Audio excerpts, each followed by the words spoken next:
ನಮಸ್ಕಾರ ಕರುನಾಡು, ನಾನು ನಿಮ್ಮ ಕನ್ನಡತಿ ಹರ್ಷಿತಾ ಯಡೂರು. ನೀವು ನೋಡ್ತಾ ಇದ್ದೀರಾ ಹರ್ಷಿತಾ ಎಲ್ಲ ಹೋಗ್ತಾ ಇದ್ದಾಳೆ ಮಲೆನಾಡಿನ ತಪ್ಪಲಿನಲ್ಲಿ ಅಂತ. ಹೌದು, ಮಲೆನಾಡಿನ ತಪ್ಪಲಿನಲ್ಲಿ ಹಸಿರು ಸೀಮೆಯ ನಡುವೆ ಕಪ್ಪು ರಸ್ತೆಯ ಮೇಲೆ 4 ಚಕ್ರದ ವಾಹನದಲ್ಲಿ ಇಂದು ನಾವು ಹೊರಟಿದ್ದು ನಮ್ಮ ಹಾಸನ ಜಿಲ್ಲೆಯ ಸಕಲೇಶಪುರ ತಾಲೂಕಿನ ಸುಳ್ಳಕ್ಕಿ ಗ್ರಾಮದ ಸಮೀಪ ಇರುವಂತಹ ಕುದ್ರಂಗಿ ವೀರಭದ್ರೇಶ್ವರನ ಸನ್ನಿಧಾನಕ್ಕೆ ನಾವು ಎಲ್ಲರೂ ಕೂಡ ಫ್ಯಾಮಿಲಿ ಹೊರಟಿದ್ವಿ. ನಾನು, ನಮ್ಮ ಅತ್ತೆ, ಅವ್ರ ಮಕ್ಕಳು, ಅವರ ತಾಯಿ, ನನ್ನ ಮಕ್ಕಳು ಎಲ್ಲರೂ ಕೂಡ ದೇವರ ದರ್ಶನ, ಮನೆ ದೇವರ ದರ್ಶನ, ಅದು ನಮ್ಮ ಮನೆ ದೇವರು ಕೂಡ ಹೌದು ವೀರಭದ್ರೇಶ್ವರ.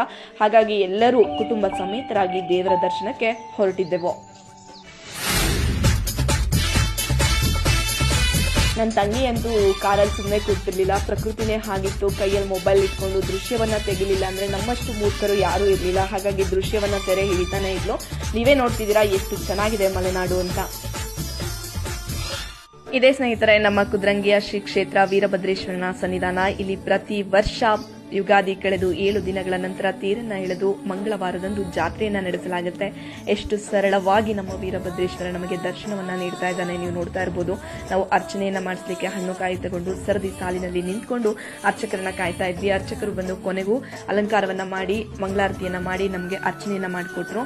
ಕೊನೆಗೂ ಎಲ್ಲರೂ ಸಾಲಿನಲ್ಲಿ ನಿಂತು ದೇವರ ದರ್ಶನವನ್ನ ಪಡೆದೆವು. ಇನ್ನು ನಿಮ್ಮ ಈ ಕನ್ನಡತಿ ತುಂಬಾ ಶಕ್ತಿಯುತವಾದಂತಹ ವೀರಭದ್ರೇಶ್ವರನ ಸನ್ನಿಧಾನಕ್ಕೆ ಹೋಗಿ ದೇವರ ದರ್ಶನವನ್ನ ನಿಮ್ಮೆಲ್ಲರಿಗೂ ಮಾಡಿಸಿದೀನಿ.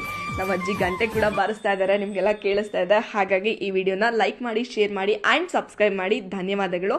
ನಿಮ್ಮ ಈ ಕನ್ನಡತಿನ ಉಳಿಸಿ ಬೆಳೆಸಿ. Thank you.